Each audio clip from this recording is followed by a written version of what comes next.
শপথ নিয়ে সংসদেও যোগ দিয়েছেন গণফোরাম থেকে বহিষ্কৃত সুলতান মনসুর। তবে তার সংসদ সদস্য পদ থাকা না থাকা নিয়ে আলোচনার শেষ নেই। সংবিধানের ৭০ অনুচ্ছেদে পদত্যাগের বিষয়ে বলা থাকলেও বহিষ্কারের ক্ষেত্রে ব্যাখ্যা নেই। তাই আইনের শিক্ষক ও সাবেক আইনমন্ত্রী বলছেন সুলতান মনসুরের কোনো সমস্যা হবে না। তবে সংবিধান বিশেষজ্ঞরা বলছেন উচ্চ আদালতে গেলে এমপি হিসেবে যোগ্যতা হারাতে হতে পারে মনসুরকে। শপথ নেয়ার পর দল থেকে বহিষ্কার হন গণফোরাম থেকে ধানের শীষ প্রতীক নিয়ে জয়ী সুলতান মনসুর। এরপরই আলোচনা তার এমপি পদ থাকবে কিনা তা নিয়ে। জয় বাংলা, জয় বঙ্গবন্ধু, এই প্রশ্নে কোনো আপোষ নাই। সংবিধানের ৭০ অনুচ্ছেদে বলা হয়েছে, রাজনৈতিক দলের প্রার্থীরূপে কোনো ব্যক্তি এমপি হলে ওই দল থেকে পদত্যাগ অথবা দলের বিপক্ষে ভোট দেন তাহলে আসন শূন্য হবে।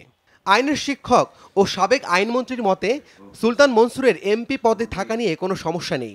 সংবিধানের কোনো বিধান নেই যে দল থেকে বহিষ্কার করলে ওনার সদস্যপদ বাতিল হবে। এটা সংবিধান কিন্তু এটাকে সমর্থন করে না। উনি যে সংসদ সদস্য হিসেবে যথাযথভাবে বহাল থাকবেন এবং তার দায়িত্ব পালন করতে সক্ষম, এবং এখানে সংবিধানের এতটুকু লঙ্ঘন হয়েছে বলে মনে করবার কোনো কারণ নেই। তবে ৭০ অনুচ্ছেদে দল থেকে বহিষ্কার হলে কি হবে তা স্পষ্ট করা নেই।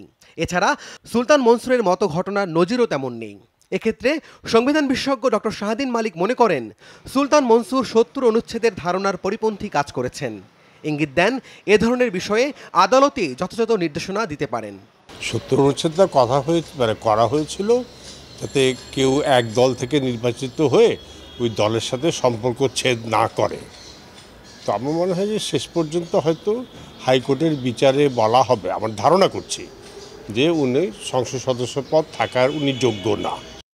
রাজনৈতিক ব্যবস্থায় নীতি নৈতিকতার বিষয়গুলো অনেক সময় বিবেচ্য হয়ে ওঠে বলে মনে করেন তিনি। রাব্বি সিদ্দিকী, যমুনা নিউজ, ঢাকা।